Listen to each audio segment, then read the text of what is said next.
ഇസ്ലാം എന്തുകൊണ്ട് പലിശ നിഷേധിച്ചു, നിരോധിച്ചു എന്ന് പറയുന്നതിന് വളരെ മനോഹരമായ ഇസ്ലാമിൻ്റെ കാഴ്ചപ്പാടുകൾ മഹാന്മാർ വിവരിച്ചിട്ടുണ്ട്. എന്തുകൊണ്ട് ഒരാൾക്ക് വേണമെങ്കിൽ എനിക്കൊരു കുഴപ്പമില്ലല്ലോ ബാങ്കിന് പലിശ കൊടുക്കാൻ, എനിക്കിഷ്ടമാണ്, ഞാൻ പൊരുത്തപ്പെട്ട് കൊടുക്കുകയാണ് ബാങ്കിന്, അതിന് ഹറാമുണ്ടോ എന്ന് ചോദിച്ചാൽ അതും ഹറാമ് തന്നെയാണ്.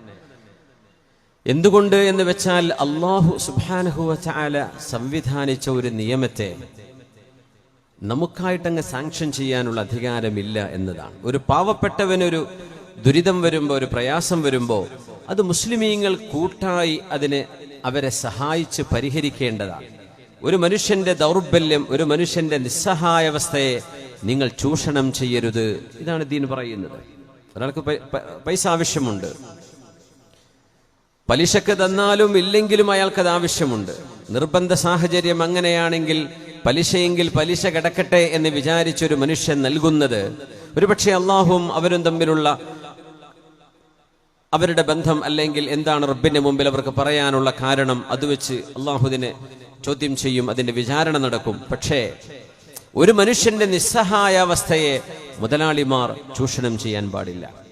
സൗഹൃദ ബുദ്ധിയാ സഹായിക്കേണ്ടവരാണ്. അതിനാണ് കടം കൊടുക്കുക എന്ന് പറയാ. കടം കൊടുക്കുന്ന ആളുകൾ അവര് എത്ര കാലം ആ കടം അവർക്ക് തിരിച്ചു കിട്ടാതെ ലേറ്റായി പോകുന്നുണ്ടോ അത്രയും കാലം അവര് ആ കൊടുത്ത സംഖ്യ ദാനം ചെയ്തതിന്റെ കൂലി ഓരോ ദിവസവും അള്ളാഹു നൽകുമെന്നാണ്. ആലോചിച്ച് നോക്കി, എത്ര വലിയ പ്രതിഫലമാണ്. അള്ളാഹു സമ്പത്ത് നൽകിയിട്ടുണ്ടെങ്കിൽ, നിങ്ങൾക്ക് വിശ്വസ്തരായ ആളുകളുണ്ടെങ്കിൽ നിങ്ങൾ കടം കൊടുത്തോ. കടം വാങ്ങിച്ചവർ തിരിച്ചു കൊടുക്കണം, അത് മറ്റൊരു ബാധ്യതയാണ്. ഇന്ന് കടം കൊടുത്ത ആൾക്ക് പേടിയും വാങ്ങിച്ച ആൾക്ക് ഒരു പേടിയില്ലാണ്ട് നടക്കുന്ന കാലമാണ് അല്ലെ. കൊടുത്ത ആൾ എന്റെ പൈസ തിരിച്ചു തരാനായില്ലേ എന്ന് ചോദിച്ചാൽ, അതും അവധി കഴിഞ്ഞ് കൊല്ലം കഴിഞ്ഞിട്ടുണ്ടാവും, ചോദിച്ചാൽ പിന്നെ ഈ കൊടുത്തോനെ നെഞ്ചത്ത് കയറുന്ന കാലമാണ് അല്ലെ. ദാനം ചെയ്യുന്നവർക്കത് ചെയ്യാൻ പറ്റാത്ത വിധം നമ്മുടെ ചുറ്റുപാടുകൾ അധാർമികത കൊണ്ട് മൂടപ്പെട്ടിരിക്കുന്ന ഒരു കാലം. തീർച്ചയായും ഒരു പൊളിച്ചെഴുത്ത് അനിവാര്യമാണ്. ഇസ്ലാം പറയുന്നു, നിങ്ങൾ പരസ്പരം സഹായിക്കേണ്ടവരാണ്, ചൂഷണം ചെയ്യേണ്ടവരല്ല. 1000 രൂപ കടം കൊടുത്താൽ ആ 1000 തിരിച്ചു വാങ്ങേണ്ടത്. എനിക്ക് 1100 വേണം എന്ന് ഡിമാൻഡ് ചെയ്യുകയോ ആവശ്യപ്പെടുകയോ സൂചന നൽകുകയോ ചെയ്യുന്നത് പോലും പലിശയാണ്. അത് നമ്മൾ ഇഷ്ടപ്പെട്ടാൽ ഇല്ലെങ്കിലും പലിശയാണ്. അള്ളാഹു ഹറാമാക്കിയത് നമുക്കിങ്ങനെ സാങ്ഷനാക്കാൻ പറ്റും? സ്വർണത്തിന്റെ മാറ്റക്കച്ചവടം അങ്ങനെയാണ്. പഴയ സ്വർണം കൊടുത്ത് പുതിയ സ്വർണം വാങ്ങിക്കുമ്പോൾ ഈക്വൽ ആയിരിക്കണം എന്നാണ്. 10 ഗ്രാം പഴയ സ്വർണം കൊടുത്താൽ 10 ഗ്രാം പുതിയ സ്വർണം അവർക്ക് കിട്ടണം. അത് 8 ആവരുത്, 7 ആവരുത്, 9 ആവരുത്.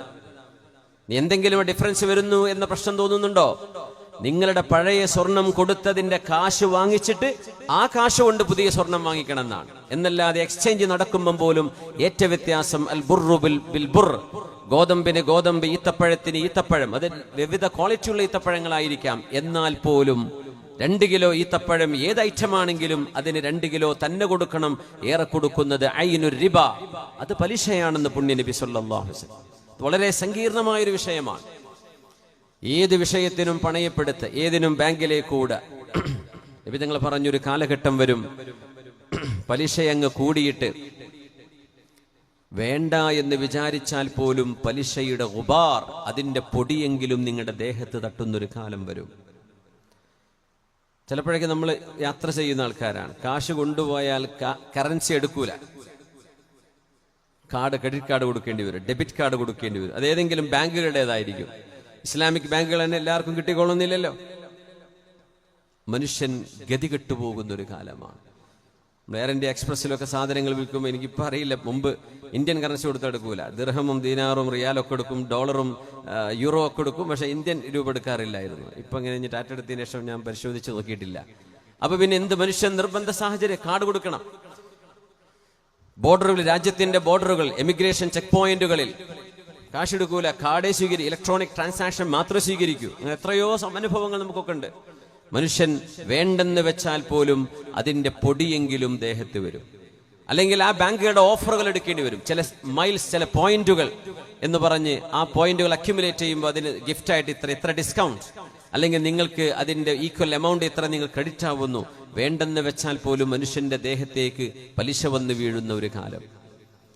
വിശുദ്ധ ഇസ്ലാം പറയുന്നു, അള്ളാഹു നിങ്ങളോട് പരസ്പരം സഹായിക്കാനാ പറഞ്ഞത്, ചൂഷണം ചെയ്യാനല്ല. നമ്മളെല്ലാവരും കൂട്ടമായി ഒരു സംഖ്യ സ്വരൂപിച്ച് എല്ലാവരുടെയും പൊരുത്തത്തോടുകൂടെ അത് ഒരാൾക്ക് കൊടുക്കാൻ നമ്മൾ തീരുമാനിച്ചാൽ മാഷാ അല്ലാഹ് ഒരു കുഴപ്പമില്ല. പക്ഷേ ഏതെങ്കിലും ഒരാൾക്ക് പൊരുത്തക്കേടുണ്ടെങ്കിൽ, സമ്മതമില്ലെങ്കിൽ ആ കാശ് മറ്റൊരാൾക്ക് കൊടുക്കാൻ പറ്റില്ല. സമ്പത്ത് അതിന്റെ വിനിയോഗം വളരെ കർക്കശമായും കണിശമായും ചെയ്യേണ്ട ഒരു കാര്യമാണ്. അല്ലാഹു സുബ്ഹാനഹു വ തആല പലിശയുടെ വിപത്തിൽ നിന്ന് അല്ലാഹു നമ്മെ കാത്തുരക്ഷിക്കട്ടെ. അതുകൊണ്ട് പലിശയില്ലാതെ ഹലാല് കൊണ്ട് മനുഷ്യന് പ്രശ്നപരിഹാരം നടത്തുന്ന ഒരു സംവിധാനം, പലിശരഹിത വായ്പാ പദ്ധതികൾ നമ്മുടെ മഹല്ലുകളിൽ സാധ്യമാകുന്നിടത്തൊക്കെ നിർബന്ധമായും അനിവാര്യമായും അത് കൊണ്ടുവരണം. പലിശയുടെ മറ്റൊരു വിഷയം വിശുദ്ധ ഇസ്ലാം കാണുന്നത്, മനുഷ്യൻ പണിയെടുക്കാതെ ഇരിക്കും. കാശ് 1,00,000 കയ്യിലുണ്ട്, അതങ്ങ് മൾട്ടിപ്ലൈ ചെയ്യുക എന്നല്ലാതെ ഒരു ക്രിയേറ്റിവിറ്റി സമൂഹത്തിൽ ഇല്ലാതെ പോകും. ഒരാളും പണിയെടുക്കൂലല്ലോ. ജോലി ചെയ്തെങ്കിലല്ലേ, അധ്വാനിച്ചെങ്കിലല്ലേ പ്രോഫിറ്റ് ഉണ്ടാക്കാൻ പറ്റൂ. ഇത് കാശ് വെച്ച് കാശിനെ പെരുപ്പിക്കുന്ന പരിപാടി മനുഷ്യർക്കിടയിൽ ക്രിയേറ്റിവിറ്റി ഇല്ലാതെയാക്കും. ഇത് ഇസ്ലാമിന്റെ ഒരു വീക്ഷണമാണ്. എത്ര മനോഹരമാണത്. എല്ലാവരും കയ്യിൽ കാശം വെച്ചിട്ട് വീട്ടിലിരിക്കാൻ, ആരും ഒരു പണിയും ചെയ്യാത്ത അവസ്ഥ വരില്ലേ? അത് അള്ളാഹുവിന് ഇഷ്ടമല്ല. അത് മാത്രമല്ല, അധ്വാനിക്കാത്ത സമ്പത്ത് വിഴുങ്ങുന്നതും പടച്ചവന് ഇഷ്ടമല്ല. മെഡിക്കൽ ഇൻഷുറൻസിനെ സംബന്ധിച്ചൊക്കെ ചോദിക്കും, ഗൗരവമുള്ള വിഷയമാണ്. മെഡിക്കൽ ഇൻഷുറൻസ് നിങ്ങൾ സ്വീകരിക്കുമ്പോൾ ഒരുപക്ഷെ നിങ്ങൾക്ക് ഒരു രോഗവുമില്ലാതെ 1 വർഷം കഴിഞ്ഞു പോയേക്കാം. നിങ്ങൾ അടക്കുന്ന പൈസ, നിങ്ങളുടെ അതിന്റെ എമൗണ്ട് എത്രയാണോ, നിങ്ങൾ 5,000-നോ 10,000-നോ 50,000-നോ ഒരു പോളിസി നിങ്ങൾ എടുത്തു എന്ന് വിചാരിക്കുക. ഒരുപക്ഷെ നിങ്ങൾക്ക് ആശുപത്രി പോകേണ്ട കാര്യമൊന്നും വരില്ല. പക്ഷെ നിങ്ങളുടെ ഈ പൈസ ഉപയോഗിച്ചുകൊണ്ടാണ് മറ്റാളുകൾക്ക് അവരുടെ ചികിത്സയ്ക്ക് പേ ചെയ്യുന്നത്. 5 ലക്ഷം 10 ലക്ഷമൊക്കെ എമൗണ്ട് വരുന്ന മെഡിക്കൽ ഫീസ് അവർ കൊടുക്കുന്നത് അത് പോളിസി എടുത്ത മുഴുവൻ ആളുകളുടെയും പൈസയിൽ നിന്നാണ്. എന്നാൽ ഈ പോളിസി സ്വീകരിക്കുന്ന മുഴുവൻ ആളുകളും ഓരോരുത്തരും എന്റെ ഈ കാശ് കൊണ്ട് മറ്റൊരാൾക്ക് കൊടുക്കുന്നത് എനിക്ക് വിരോധമില്ല എന്ന് ഓരോരുത്തരും സമ്മതം പറയുന്ന പക്ഷം, അങ്ങനെയാണ് അതിന്റെ പോളിസി എങ്കിൽ ശരീഅത്ത് പ്രകാരം വിരോധമില്ല. നേരെ മറിച്ച് നിങ്ങൾക്ക് ഇത്ര ലാഭമുണ്ട് എന്ന് മാത്രമേ പറഞ്ഞു കൊടുക്കുള്ളൂ. നിങ്ങളുടെ കാശെടുത്ത് ഞങ്ങൾ കൊടുക്കുന്നു, അത് മറ്റൊരാൾക്ക് കൊടുക്കുന്നത് നിങ്ങൾക്ക് ഇഷ്ടമാണോ, നിങ്ങൾക്ക് പൊരുത്തമാണോ? ഞങ്ങൾ ഹലാലല്ലാത്തൊരു ബിസിനസ്സും ഈ എമൗണ്ട് കൊണ്ട് ചെയ്യില്ല. ഇത് കൂട്ടമായൊരു ഫണ്ട് ശേഖരണമാണ്. ആ രീതിയിൽ ചെയ്യാം. കൂട്ടമായ ഫണ്ട് ശേഖരണം എല്ലാവർക്കും പൊരുത്തമാണ്. അതെടുത്തുകൊണ്ട് നമ്മൾ ആളുകളെ സഹായിക്കുന്നു, എല്ലാവർക്കും സമ്മതമാണ്. അങ്ങനെ പൊരുത്തമുണ്ടെങ്കിൽ മാത്രമേ ശരീഅത്തിന് അംഗീകാരം നൽകുള്ളൂ. ഒരാൾക്കെങ്കിലും എന്റെ പൈസ വേറെ ആൾക്ക് കൊടുക്കുന്നു, എനിക്ക് വേണ്ട, എനിക്കിഷ്ടമല്ല എന്ന് പറയുകയാണെങ്കിൽ ആ കാശിന്റെ ഉപയോഗം നമുക്ക് പാടില്ല. ഇങ്ങനെ ശരീഅത്തുൽ ഇസ്ലാം കർക്കശമായി സബ്ഉൽ മൂബിഖാത്ത്, നരകത്തിലേക്ക് മുക്കിക്കളയുന്ന, അള്ളാഹുവിന്റെ അദാബിലേക്ക് മുക്കിക്കളയുന്ന വൻപാപങ്ങളിൽ എണ്ണിയതാണ് പലിശ എന്ന് നമ്മൾ ശരിക്കും മനസ്സിലാക്കണം. അത് നമ്മൾ എത്ര ഇഷ്ടത്തോടുകൂടെ ബാങ്കിന് കൊടുക്കുക എന്ന് പറഞ്ഞാലും പലിശ തന്നെയാണ്, ഹറാമ് തന്നെയാണ്. ഒരാൾ വെറുതെ പറഞ്ഞപ്പോൾ അങ്ങനെയൊക്കെ എനിക്ക് കുഴപ്പമൊന്നുമില്ലല്ലോ, ബാങ്കുകാർക്കും കുഴപ്പമില്ല, എനിക്കും കുഴപ്പമില്ല, പിന്നെ എന്താ പ്രശ്നം? അത് പ്രശ്നമാണ്. ശരീഅത്ത് നിഷിദ്ധമാക്കിയതിനെ നമുക്കതിനെ ജസ്റ്റിഫൈ ചെയ്യാനോ സാങ്ഷൻ ചെയ്യാനോ ഉള്ള അധികാരമില്ല. നമ്മൾ അള്ളാഹുവിന്റെ നിയമത്തെ വഴിപ്പെടുന്നവരാണ്. അതിനാണ് മുസ്ലിം എന്ന് പറയാം. മുസ്ലിം എന്ന് പറഞ്ഞാൽ എന്താണ്? The one who submits to the will of Allah. അള്ളാഹുവിന്റെ തീരുമാനത്തിന് നമ്മളെ സമർപ്പിക്കുന്നവരാണ്. അതുകൊണ്ട് എൻ്റെ പ്രിയപ്പെട്ട സഹോദരി സഹോദരന്മാർ, നമ്മുടെ നാട്, നമ്മുടെ ജീവിത സാഹചര്യം, നമ്മുടെ ചുറ്റുപാടുകൾ, നമ്മുടെ സാമ്പത്തിക അവസ്ഥകൾ എന്തോ ആകട്ടെ, ഹലാല് കൊണ്ട് അല്ലാഹുവേ ഐശ്വര്യം തരണേ, ഹലാല് കൊണ്ട് എനിക്ക് നീ പരിഹാരം തരണമേ എന്ന് റബ്ബിനോട് ചോദിച്ച്, അള്ളാഹുവിനോട് ഹലാല് കൊണ്ട് ഐശ്വര്യം നമ്മൾ ചോദിക്കും. അത് ചോദിക്കാതെ നമ്മൾ ബാങ്കിലേക്ക് ഓടുകയാണ്. ആകെ നോക്കുന്നത് എന്താണെന്നറിയോ? എവിടെയാണ് പലിശയുടെ റേറ്റ് കുറവുള്ളത്? സുബ്ഹാനല്ലാഹ്, അത് 0.01% ആണെങ്കിൽ പോലും പലിശയാണ്. തൗബ ചെയ്ത് മടങ്ങേണ്ട വലിയ തെറ്റാണത്. അള്ളാഹുവിനോട് യുദ്ധം പ്രഖ്യാപിക്കലാണ്. പടച്ചതമ്പുരാൻ സംവിധാനിച്ച ഒരു മനുഷ്യത്വത്തിന്റെ ഒരു സൊസൈറ്റി ഉണ്ട്. മുതലാളിമാർ പാവങ്ങളെ കാർന്നു നിന്നൊരു എത്ര ആളുകൾ ലോൺ എടുത്ത് കുടുങ്ങുന്നുണ്ട്. 10 ലക്ഷമായി ലോൺ എടുത്തിട്ടുണ്ടാവും. എത്ര കൊല്ലമായി അടക്കാൻ തുടങ്ങിയിട്ട് ആ 10 ലക്ഷം എടുത്തതിന് 20, 25, 35 അടക്കേണ്ടി വന്ന് സ്വന്തം വീടും പറമ്പും ജപ്തി ചെയ്യപ്പെട്ടു പോകുന്ന എത്ര ആളുകളുണ്ട്? അതിന്റെ ദുരന്തം നമ്മൾ അറിയുന്നുണ്ടോ? ക്രെഡിറ്റ് കാർഡുകൾ നിസ്സാരമാണെന്ന് വിചാരിക്കുന്നുണ്ടോ നമ്മുടെ ചെറുപ്പക്കാർ? ക്രെഡിറ്റ് കാർഡ് കിട്ടാൻ വേണ്ടി ഓടുകയാണ്. എന്നിട്ട് സ്വൈപ്പ് ചെയ്യുമ്പോൾ രസമുണ്ട്, വിചാരിക്കുന്നത് വെറുതെ തരാൻ ബാങ്കുകാരൻ, തിരിച്ചടക്കണ്ടേ? അടക്കാൻ പറ്റാതെ ഡീഫോൾട്ടായിട്ട് കുടുങ്ങിയിട്ട് പലിശക്കുമേൽ പലിശ വന്ന് കിട്ടുന്ന വരുമാനം മുഴുവനും ബാങ്കിൽ കൊണ്ടുപോയി കെട്ടിവെച്ചിട്ട് പോലും തീരാ ദുഃഖം അനുഭവിക്കുന്ന എത്രയോ ആളുകൾ ഈ ഉമ്മത്തിലുണ്ട്.